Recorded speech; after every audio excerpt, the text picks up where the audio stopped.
How to deal with depression and anxiety. अब सबसे पहले हमको मिल करके ये समझना है व्हाट इज डिप्रेशन, और फिर देखेंगे कि इसका क्या सोल्यूशन है। क्या ये सिर्फ एक साइकोलॉजिकल सोच है या फिर इसका फिजिकल जो हमारे अंदर केमिकल जो इम्बैलेंसेस हो रहे हैं ब्रेन के अंदर उससे भी कोई कनेक्शन है। जिस तरह से हम सोच रहे हैं, जिस तरह से हमारे फीलिंग्स इमोशंस काम कर रहे हैं, क्या इसके पीछे कोई फिजिकल रीजन भी है।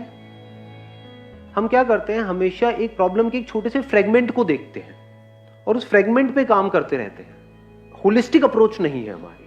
होलिस्टिक मतलब कि हम पूरी तरह से नहीं देखते हैं किसी भी प्रॉब्लम को। मान लो प्रॉब्लम ये है, इसके इतने से एस्पेक्ट को हमने देख लिया या आधे को देख लिया और उस आधे को ठीक करते चले जा रहे हो, क्या उससे वो प्रॉब्लम ठीक हो जाएगी? तो one is psychological which I agree it is, उसमें कोई डाउट नहीं है कि अगर उल्टा सोचोगे तो फिजिकली हमारे बॉडी के ऊपर रिएक्शंस उस तरह के होने लग जाएंगे। स्ट्रेस होगा तो फिजिकली प्रॉब्लम्स आने लग जाएंगे।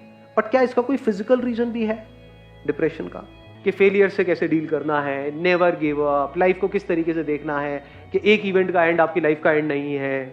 तो ये तो हो गया साइकोलॉजिकल, जिस पे मेरे बहुत सारे सेशंस ऑलरेडी हैं। क्या इसके पीछे कोई फिजिकल रीजन भी है या नहीं है?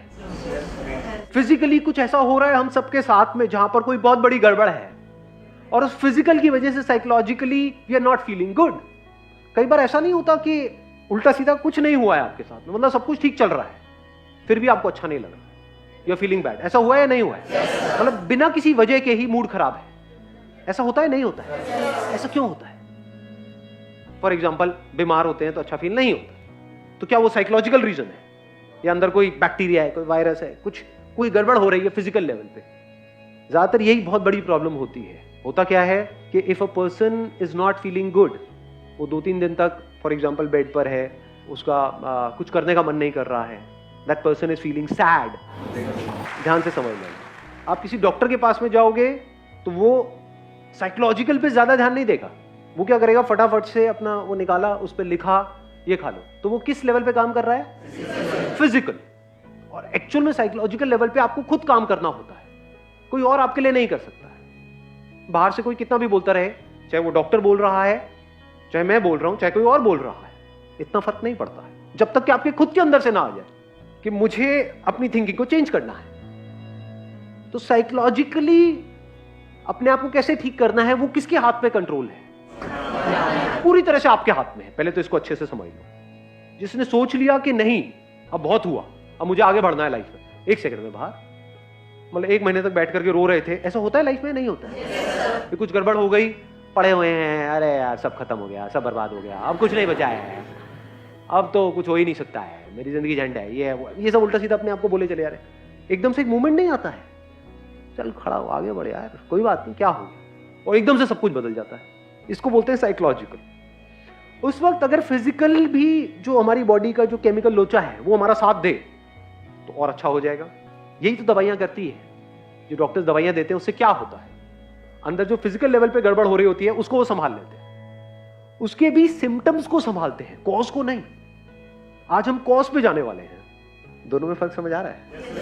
कुछ सिम्टम्स हैं। सिम्टम्स क्या होते हैं फिजिकल लेवल पे? कुछ तरह के केमिकल्स हैं जो रिलीज होने चाहिए हमारे अंदर ब्रेन में। फॉर एग्जांपल सेरोटोनिन है, डोपामीन है, कॉर्टिसोल तो स्ट्रेस हार्मोन होता है बेसिकली।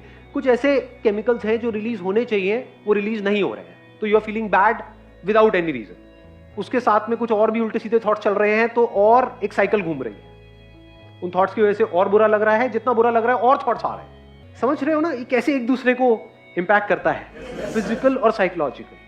इन दोनों को अगर हम समझ पाएं और इन दोनों लेवल्स पे अच्छे से काम करें, तब जाकर के इस प्रॉब्लम का हम एक्चुअल में परमानेंट सॉल्यूशन निकाल पाए।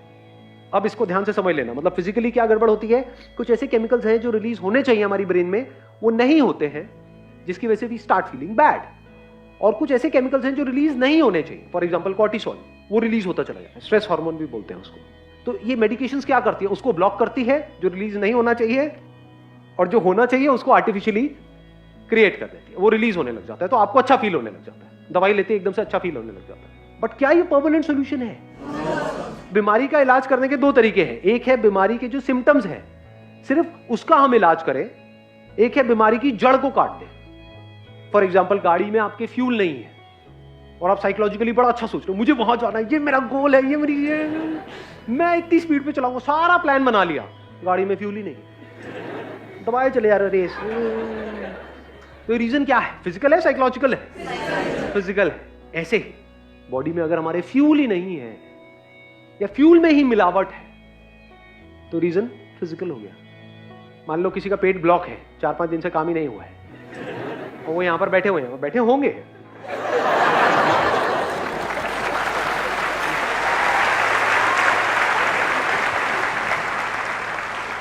क्या वो ढंग से समझ पाएंगे कि मैं बोल क्या रहा?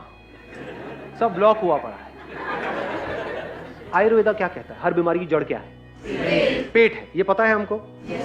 क्योंकि जो भी फ्यूल चाहिए हमारी बॉडी को, चाहे ब्रेन को चाहिए, चाहे और ऑर्गन्स को चाहिए, कुछ भी चाहिए, यानी जो हम खाते हैं उसको एनर्जी में कन्वर्ट करने का काम कहां पर होता है? यहां पर होता है। तो अगर पेट हमारा ठीक काम नहीं कर रहा है तो ब्रेन कैसे ठीक काम करेगी? देखो क्या होता है, जब हम बहुत ज्यादा सोच रहे होते हैं, सोचते रहते हैं, तो अगर आप ध्यान से ऑब्जर्व करोगे ना अपनी बॉडी को, बॉडी कॉन्ट्रैक्ट होने लग जाती है।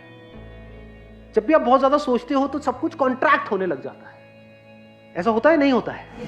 ये जो मेडिकेशन है क्या करती है, जो चीज एक तरीके से सिकुड़ गई है, कॉन्ट्रैक्ट हो गई है, उसको थोड़ी देर के लिए रिलैक्स कर देती है। Is over thinking a problem? It is not a problem, क्योंकि कुछ भी काम आपको करना है तो आपको सोचना पड़ता है। क्या लगता है ये जो एथलीट्स हैं, क्रिकेटर्स हैं, जब ये खेल रहे होते हैं, इनकी थॉट प्रोसेस किस लेवल पे चल रही होती है? तेजी से सोच रहे होते हैं, बहुत धीरे सोच रहे होते हैं? तो speed of thinking is not a problem, thinking is not a problem. अगर उस थिंकिंग में कॉन्फ्लिक्ट है तो प्रॉब्लम है, अगर उस थिंकिंग में क्लैरिटी नहीं है तो प्रॉब्लम है। क्लैरिटी है तो जितना मर्जी सोच लो, कोई दिक्कत नहीं है। जैसे अभी ये सेशन हमारा चलने वाला है, मान लो जितनी भी देर तक चलने वाला है, अगर ये पूरे दिन भी चलता रहे तो मुझे कोई दिक्कत नहीं है। I will not feel tired. तो मैं अभी सोच रहा हूं या नहीं सोच रहा हूं, या फिर रिलैक्स पड़ा हुआ? हाँ, क्या बोल रहे हो भैया? ऐसा तो नहीं है ना? आपने बोला, मैंने सोचा, यहां से मैंने कुछ बोला, आपने बोला, तो कम्युनिकेशन चल रहा है। एक के बाद एक हम लेयर्स को हटाते चले जा रहे हैं, मतलब थिंकिंग बहुत ही डीपर लेवल पे चल रही है। उसकी वजह से क्या मैं टायर्ड फील कर रहा हूं? नहीं। जितना थिंकिंग में क्लैरिटी आती चली जाती है, हम कॉन्ट्रैक्ट नहीं करते, एक्सपैंड करते हैं। तो कभी भी ये मत समझ लेना थिंकिंग प्रॉब्लम है। तो इन मेडिसिन की वजह से क्या हो रहा है, हो सकता है आपको थिंकिंग की जरूरत हो, बट माइंड इतना रिलैक्स हो गया है, कुछ करने का मन ही नहीं कर रहा है। दूसरी तरफ से ये क्या कर सकती है मेडिसिन, आपको एक्साइटेड कर सकती है। वो जो केमिकल्स अंदर जा रहे हैं ना, उसकी डोज बढ़ाते चले जाओ, इतने एक्साइटेड हो जाओगे, इतना फड़फड़ा जाओगे, होश भी नहीं होगा कि कर क्या रहे, मतलब जरूरत से ज्यादा खुश हो जाओगे। और जब भी आप जरूरत से ज्यादा खुश हुए हो पास्ट में, अपने एक्सपीरियंस के बेस पे बताना, तब आपके साथ लाइफ में ज्यादा अच्छा हुआ है या बुरा हुआ है? तो जरूरत से ज्यादा एक्साइटमेंट भी बुरा है, जरूरत से ज्यादा रिलैक्सेशन भी बुरा है। अब जरूरत कितनी है ये कौन डिसाइड करेगा आपके लिए? क्या कोई डॉक्टर? क्या कोई दवाई? या आपको खुद को पता होना चाहिए। ब्रेन कैसी होनी चाहिए?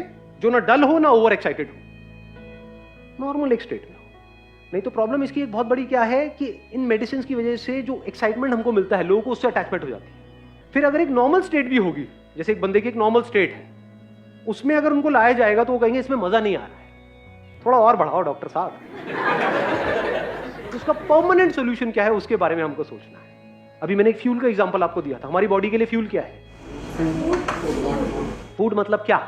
What is food? What do you call as food? Burger, pizza? What do you mean by healthy food? Physical activity से तो फ्यूल बर्न होगा, उसके बाद में हमको फ्यूल चाहिएगा। नहीं तो अगर आप फिजिकल एक्टिविटी करो और फ्यूल ढंग का ना लो तो फिजिकल एक्टिविटी भी आपके लिए नुकसान करेगी। तो अभी हम बात कर रहे हैं फ्यूल का। What is fuel for our body? जो हम खा रहे हैं सुबह से रात तक, वो पैकेज फूड जो खा रहे हैं, जो आपको बेचा जा रहा है, जो आपके सो कॉल्ड सेलिब्रिटीज आकर के एडवर्टाइजिंग कर रहे हैं, जो वो खुद नहीं खाते हैं बट आपको खिला रहे हैं, वो फूड है। पसंद क्या है, यहाँ से ऑनलाइन यहाँ से ऑर्डर कर दिया, वो आ गया, चले चले जा रहे हैं, और फिर कह रहे हैं सर आपकी बातों का असर नहीं होता है।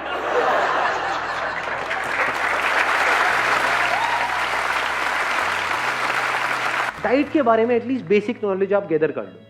ये जो व्हाइट चीजें होती हैं उसको अवॉइड करो। व्हाइट क्या है? शुगर, सॉल्ट, व्हाइट ब्रेड, ये सब जो व्हाइट चीजें होती है ना, उससे थोड़ा सा बच करके रहो। तो अब फ्यूल क्या है? फ्यूल सिर्फ खाना नहीं है, ये बहुत बड़ी गलतफहमी है। घोड़ा क्या खाता है? चने तो अगर हम खिला दे तो खाता है, चने कहां से खाएगा वो?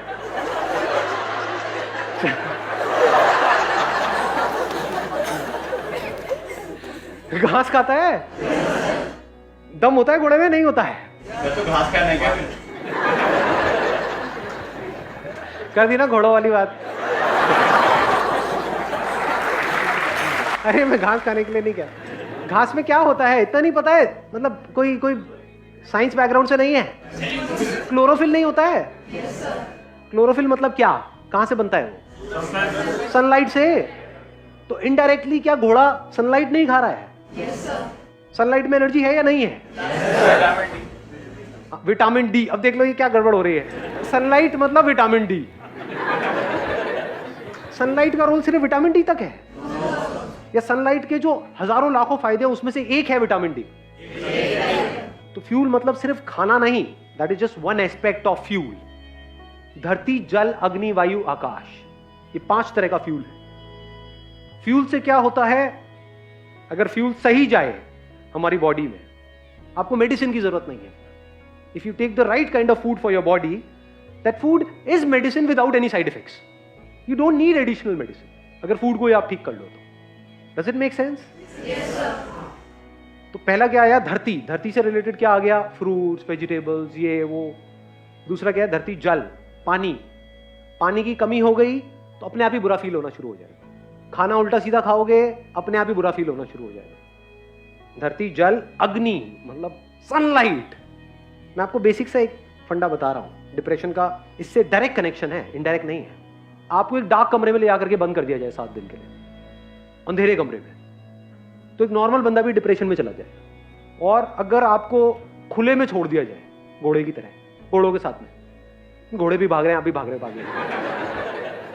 और कुछ लोग अगर घास खाना चाहे तो खा सकते हैं, तो क्या होगा 1 हफ्ते बाद? बताने की जरूरत ही नहीं है, ऑब्वियस है। इसके बाद कौन सा आया? वायु मतलब हवा। हवा कैसी है हमारे आसपास में? यहाँ पे दिल्ली में बढ़िया है, पॉल्यूटेड। लास्ट क्या है? आकाश। आकाश मतलब स्पेस। आपको एक छोटे से कमरे में बंद कर दिया जाए, वहां अच्छा लगता है या खुले में अच्छा लगता है? किसी पहाड़ के टॉप पे अच्छा लगता है? तो आप कहोगे कि आप पहाड़ पे चले जाए? नहीं जी, घर पे जहां भी रहते हो, किसी अपार्टमेंट में रहते हो, उसकी छत पे तो जा सकते हो। वहां पे छत पे जाकर के अच्छा लगता है। तो क्या स्पेस फ्यूल है या नहीं है? इस पे हमारा कितना ध्यान है? या ध्यान है सिर्फ और सिर्फ थॉट्स पे? नंबर 1 थॉट्स कि मुझे ये करना है, वो करना है, वो करना है, मेरे साथ ये हो गया, वो हो गया। दूसरा, अब मैं इसको ठीक कैसे करूं, ठीक कैसे करूं, ठीक कैसे करूं।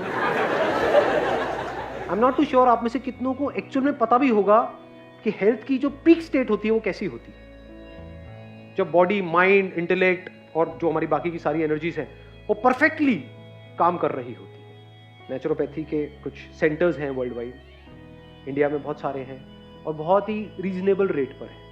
कोई भी दवाई खाने से पहले डिप्रेशन एटलीस्ट 7 दिन के लिए, मिनिमम 7 दिन के लिए, 7 दिन के लिए जाओ जहां पे खाना ढंग का मिले, पानी अच्छा मिले, हवा साफ सुथरी हो, सनलाइट मिले।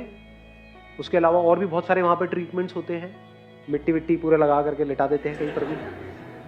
ऐसा ना हो कहीं जाओ और मैं भी साथ में, सर आप भी।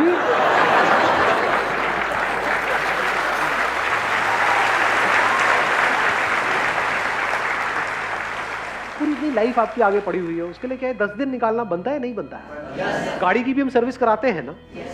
अपनी कितनी बार आपने एक्चुअल में सर्विस करी है अपनी बॉडी की? करते ही नहीं, इसकी तो कोई बात ही नहीं होती है। बात क्या होती है? टॉप करो, ये करो, वो करो। इट्स ऑल अबाउट करो करो करो करो करो। तो करके भी इन खच्चरों का कुछ होता नहीं है और रोने लग जाते हैं, तो सर ये तो कर लिया लेकिन, सर लेकिन, सर लेकिन, लेकिन।